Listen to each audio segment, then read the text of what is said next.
আসসালামু আলাইকুম রহমতুল্লাহ। আশা করি সকলে আল্লাহর রহমতে ভালো আছেন।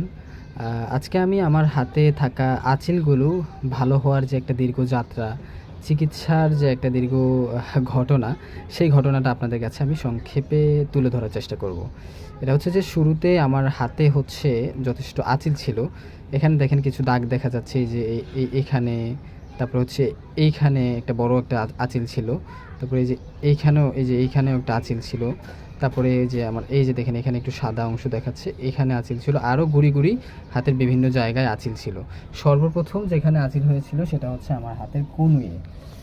এই যে দেখাচ্ছি, এই যে কনুইয়ের এইখানে দেখেন বড় একটা অংশ, এটা মিশে যাচ্ছে। বলা চলে 90% ভালো হয়ে গিয়েছে। আর এই যে এখানে গুড়ি গুড়ি গুড়ি গুড়ি অনেকগুলো আঁচিল ছিল আমার হাতে।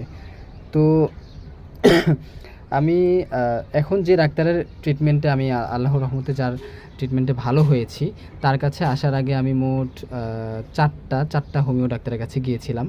তো চারটা ডাক্তারের মধ্যে আমি প্রথম 3 জনের কাছ থেকে তেমন কোনো ফলাফল পাই নাই। আর চতুর্থ জনের কথা বলবো না এই জন্য, কারণ আমি ওনার কাছ থেকে খুব বেশি দিন ঔষধ আমি মানে কন্টিনিউ করি নাই। 2 মাসের মতো খেয়ে পরে আর না খেয়ে এখন যার কাছ থেকে আমি ট্রিটমেন্ট নিয়ে ভালো হয়েছি তার কাছে চলে আসি আর কি। তাই আমি তাকে কোনো নেগেটিভ রিভিউ দিতে চাচ্ছি না, যেহেতু তার কাছে আমি কন্টিনিউ বেশি দিন করি না, কিন্তু বাকিদের কাছ থেকে করেছি। এর মধ্যে আমাকে 2 জন লাগানোর ওষুধ দিয়েছিল আর কি, যে লাগিয়ে ভালো হয়ে যাবে। অথচ এই প্রবলেমটা হচ্ছে একটা ইন্টারনাল প্রবলেম, ভেতরগত সমস্যা। এটা এক্সটার্নাল কোনো প্রবলেম না যে আমি বাহির থেকে কোনো কিছু লাগিয়ে এটাকে রিমুভ করে ফেললাম। এটা বংশ বিস্তার করতেছিল আমার হাতে। সর্বপ্রথমে যে বললাম না কনুই, যে এটা সর্বপ্রথম হয়েছে, এবং এটা থেকে এটার পাশে আরেকটা হয়েছে, হতে হতে হাতের এইখান থেকে আস্তে আস্তে আঙ্গুলে এসেছে। তারপর ডান হাত থেকে আমার বাঁ হাতে আসে। বাঁ হাতেরও এই যে এইখানে এই আঙ্গুলের এই যে এইখানটাতে একটা আঁচিল ছিল।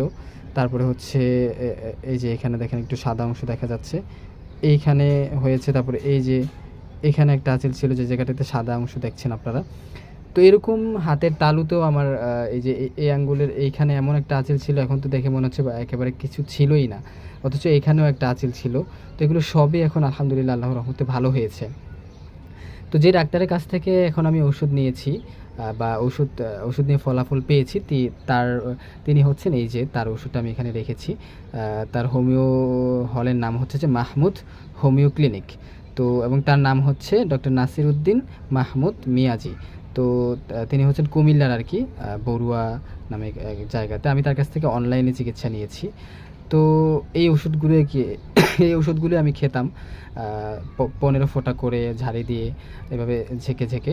তো এগুলো খেয়ে আসলে আমি যে ভালো হব, আমি নিজেই একটা সময় আসলে আত্মবিশ্বাস থেকে আমি আত্মবিশ্বাস হারিয়ে ফেলেছিলাম যে ভালো হবে কি না। ওনার কাছ থেকে ওনার সন্ধান পেয়েছি আমি ফেসবুকের একটা গ্রুপ থেকে।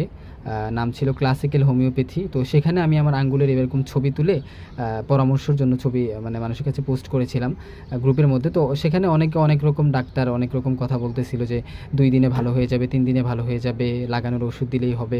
তো এত মেসেজের ভিড়ে এই হচ্ছে ডাক্তার নাসির উদ্দিন, তিনি মেসেজ করলেন যে আসলে এটা এত সহজ বিষয় না যে 2 দিনে ভালো হয়ে যাবে, আর এটা লাগানো ঔষধ দিয়ে ভালো করাটা কোনোভাবেই ভালো হবে না, বরং এটা আরও ভবিষ্যতে ক্ষতির কারণ হবে। তো ওনার কথা শুনে আমার কাছে একটু মনে হলো যে আসলে এই তো যৌক্তিক। তো ওনার সাথে যোগাযোগ করি। তো উনি যথেষ্ট ফ্রেন্ডলি ছিলেন, এবং আমার সাথে মানে কথা বলতে ওনার সাথে ফ্রিলি কথা বলা যাইতো, যে জিনিসটা একটা বিশেষ বৈশিষ্ট্য ছিল। তো আমি সব কিছু ওনাকে গোছায় বললে উনি আর কি আমার কথার আলোকে আমাকে মানে ট্রিটমেন্ট করার সিদ্ধান্ত নেয়। তারপরে আমি ওনার কাছ থেকে সিদ্ধান্ত নিই যে ওনার কাছ থেকে ওষুধ নেব। তো ওষুধ খাচ্ছিলাম, প্রায় 7-8 মাস হয়ে যায়। যখন 6 মাস পার হয়ে 7 মাসে পড়লো, তখন আমি আসলে ধৈর্যহারা হয়ে যাই। কোনো ফলে আমি দেখতেছিলাম না, যে একটু যদি ভালো হতো বা 1-2টা, তাহলে তো আমি কন্টিনিউ করতাম সেই আশায় যে 1-2টা ভালো হয়েছে, বাকিগুলো ভালো হয়ে যাবে।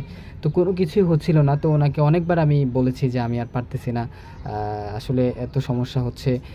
এদিকে একটার পর একটা বৃদ্ধি পাচ্ছে, বিভিন্ন জায়গায় নতুন নতুন বাচ্চা জন্ম দিচ্ছে, যেমন পেটের মধ্যে হয়েছিল, রানের মধ্যে হয়েছিল।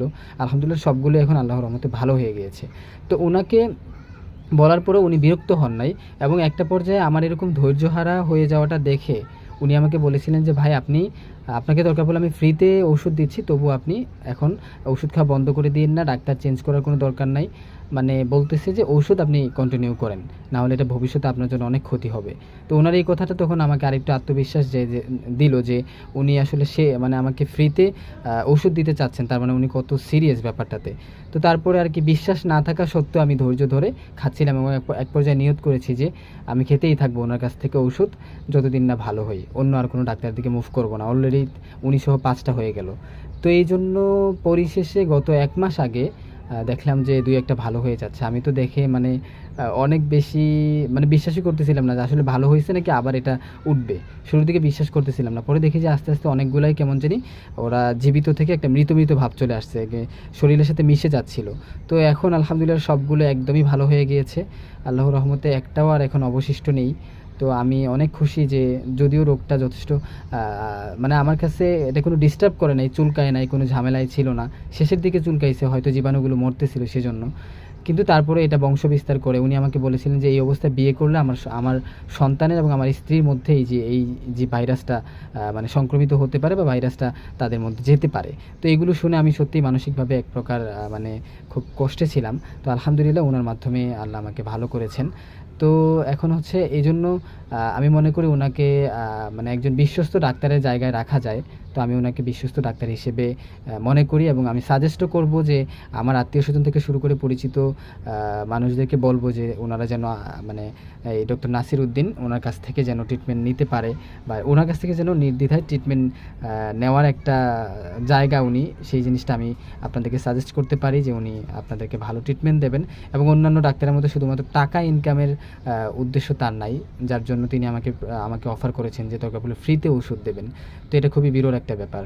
তো এই হচ্ছে কথা। ওনাকে ওনার জন্য মন থেকে ভালোবাসা রইলো এবং আল্লাহ যেন ওনাকে উত্তম প্রতিদান দেন সেই দোয়া করি। এবং আপনারা ওনার কাছ থেকে ওষুধ নিয়ে দেখতে পারেন। তো এই হচ্ছে কথা। জাযাকুমুল্লাহু খাইরান।